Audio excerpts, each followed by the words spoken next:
Donald Trump की तकरीब हलफ बर्दारी जिसमें इनवाइटेड थे बिलावल भुट्टो जरदारी। इस हलफ बर्दारी की तकरीब से कुछ चीज़ें आपके सामने रखेंगे कि इसके अंदर जो मैसेज दिया गया है वो तो सेम था जैसे पहले बात की गई थी कि अमेरिका फर्स्ट, और उसी के साथ साथ बताया गया था कि अब एक क्रैकडाउन होगा जो इलीगल इमिग्रेंट्स हैं उनके खिलाफ। और ये जो क्रैकडाउन होने वाला है इसके अंदर ये भी बताया था कि जी फौज को भी इस्तेमाल किया जा सकता है। और उनके इस स्टेटमेंट ने काफ़ी धूम मचा दी थी।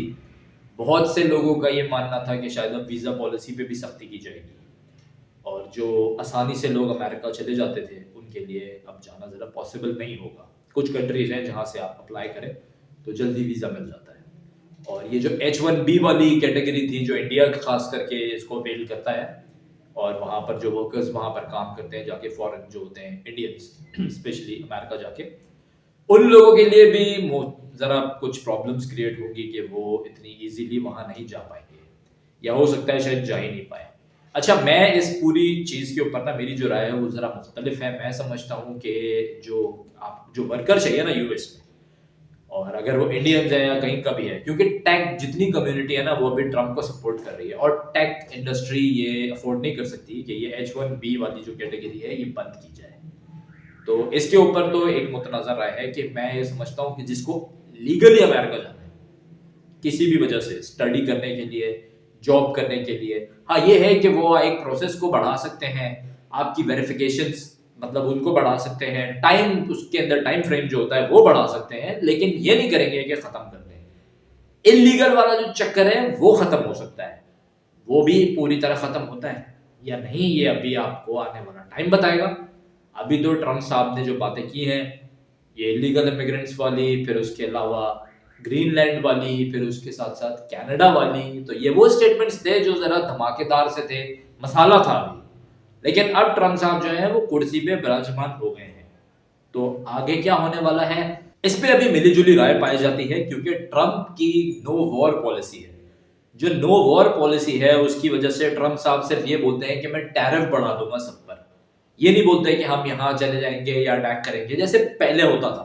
तो अब अमेरिका ना जरा एक दूसरी गेम खेल रहा है, दूसरी गेम खेलने के साथ साथ इनका विजन है ग्रेटर अमेरिका का, जिसकी वजह से इन्होंने ग्रीनलैंड कैप्चर करने की, खरीदने की, ऑक्यूपाई करने की हर तरीके की बात की, और कनाडा को भी दावत दी कि आप हमारी 51 स्टेट बन जाए। और जो उस वक्त के वजीर आजम थे जो अभी एक्स प्राइम मिनिस्टर हैं जस्टिन ट्रूडो, उनको गवर्नर ट्रूडो कहकर मुखातिब किया गया। लेकिन उसके बाद अब ये अमेरिकन प्रेशर था ट्रम्प का या फिर कैनेडियन इन्फ्लेशन था जिसकी वजह से ट्रूडो को रिजाइन करना पड़ा। उसी के साथ साथ डोनाल्ड ट्रम्प से एक नाम जुड़ा हुआ है आजकल, एलॉन मस्क, जो टेस्ला के भी मालिक हैं, ट्विटर भी उन्हीं का है और स्पेस एक्स के हवाले से भी जाने जाते हैं। तो एलॉन मस्क जो है उनकी इंटरफेरेंस देखने में आ रही है ब्रिटिश गवर्नमेंट के साथ भी, और बताया जा रहा है कि वहां पर भी वो जो रिजीम चेंज है उसके अंदर खास से मुलव्वस हैं। और उसी के साथ साथ जर्मनी में भी इसी हवाले से उनके बयान आ रहे हैं कि वहां भी वो जो चाहते हैं थोड़ी सी रिजीम चेंज और हुकूमत का चेंज, उसके अंदर भी वो मुलव्वस है। अब अमेरिका कौन सी गेम खेलेगा ये जरा पिक्चर अभी क्लियर होगी आने वाले दिनों में, क्योंकि अभी बहुत सारे बयानात हैं। अब कुर्सी तो संभाल ली है, अब कुर्सी संभालने के बाद जरा 10-15 दिन गुजरेंगे तो कुछ चीजें सामने आती भी नजर आएंगी। यहाँ पे बिलावल भुट्टो साहब यहाँ से इन्वाइटेड थे, और बताया जा रहा था कि तहरीक इंसाफ की जो कैबिनेट अमेरिका में है ना, जो इनकी अरकान है, जिसके अंदर एक नाम आ रहा था सलमान अहमद साहब का। अब आई एम नॉट श्योर कि वो मतलब उधर हैं या नहीं है, आई मीन इस तकरीब में उनका नाम आ रहा था और बताया जा रहा था कुछ नाम जो है वो हिडन रखे गए हैं। तो ये अब चीजें सामने आ जाएंगी, इन पे भी हम रोशनी डालेंगे। लेकिन जो टेक जाइंट्स है ना उनकी पूरी पूरी सपोर्ट है डोनाल्ड ट्रम्प को। आप इसके अंदर टिम कुक को ले लें, आप इसके अंदर अल्फाबेट ले लें, आप इसके अंदर एलोन मस्क, तो जाहिर सी बात है वो तो उनकी कैबिनेट का ही हिस्सा है। और एक बहुत अहम बात यह है कि ट्रम्प साहब जो है वो भी एंटी स्टेब्लिशमेंट ही तस्वुर किए जाते हैं, क्योंकि अब ये मुझे लग रहा है थोड़ा सा ना ये रजीम, ये जो एंटी स्टेब्लिशमेंट वाला फैक्टर है ना, ये जरा हर जगह पर आजकल पाया जा रहा है। हमारे यहाँ जैसे खान साहब आए तो वो स्टैब्लिशमेंट के कंधों पे ही थे, बट आफ्टर दैट उनके हालात जो हैं वो ज़रा सही नहीं रहे स्टैब्लिशमेंट के साथ। और फिर आजकल का जो कुछ है सब आप लोगों के सामने है कि वो 14 साल की उनको सज़ा भी हो गई है, ऑल्दो वो कहा जा रहा है कि वो सज़ा ख़त्म हो जाएगी या रिवर्स हो जाएगी, व्हाटएवर, मगर अभी अभी उनको सजा हुई भी है और इसी तरह बुशरा बीबी को भी सजा हुई भी है। तो यही चीज डोनाल्ड ट्रंप को भी कुछ केसेस का सामना था और बताया जा रहा था कि शायद इनको हलफ उठाने से पहले पहले सजा हो जाए। मगर मेरा एक यहाँ पर मानना यह है कि ये जो हिस्ट्री रिपीट इटसेल्फ वाला फैक्टर आता है ना, ये बड़ा खतरनाक होता है। अब अगर आपने देखा हो बहुत सारे प्रेसिडेंट्स गुजरे हैं, डोनाल्ड ट्रंप साहब 47th प्रेसिडेंट है, इनका 47वां नंबर है अभी जो ये उठा रहे हैं हलफ, ठीक है। इससे पहले भी ये प्रेसिडेंट रह चुके हैं। और अब जो मेरी थोड़ी सी इनके बारे में राय है वो ये है कि अगर आप में से किसी ने जॉन एफ कैनेडी का नाम सुना हो, आई एम श्योर सुना ही होगा जो हमारे व्यूअर्स हैं, तो आप जॉन एफ कैनेडी का जो दौर है वो देखिएगा और अब जो ट्रंप साहब का आने वाला दौर है वो देखिएगा। मैं ये नहीं कह रहा कि ये एग्जैक्टली सेम होगा, लेकिन बहुत सी चीजें ना आपको नजर आएंगी मुमासलत रखती हुई कि ये पहले भी ऐसी चीजें इम्प्लीमेंट करने की कोशिश की गई और अभी भी हो रहा है। इस पे भी हम एक जरा तफसीली ब्लॉग करेंगे। अभी मैंने आपको सिर्फ एक हिंट दे दिया, जॉन एफ कैनेडी और ट्रंप।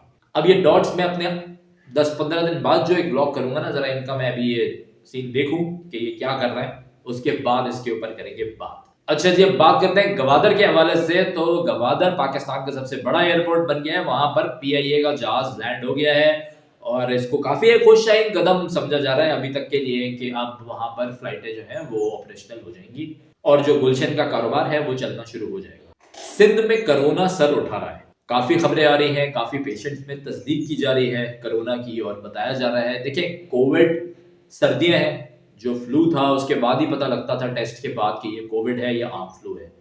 तो वो चीज अब बताया जा रहा है कि वापस आ गई है और कोविड काफी लोगों के अंदर कोविड के जो मतलब टेस्ट हैं वो पॉजिटिव आए हैं।